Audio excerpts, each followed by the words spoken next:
સાંભળવા મળ્યું છે કે કઈક મેળવવા માટે કઈક ખોવું પડે છે. હવે ખબર નહીં. નથી બીત કોઈની મને આ જગતમાં,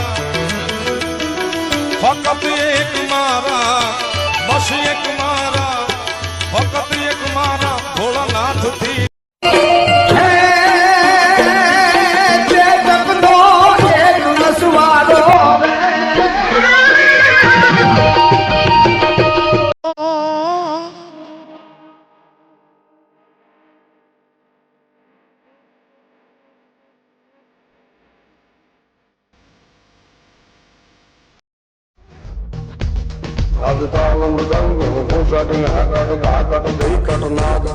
કીધું છે કે હરિયલ ઘરે નો હોય જેના ફળીએ કુદર ફરે, પણ એને વયની વાટું ન હોય. ઉંમરથી લેના દેના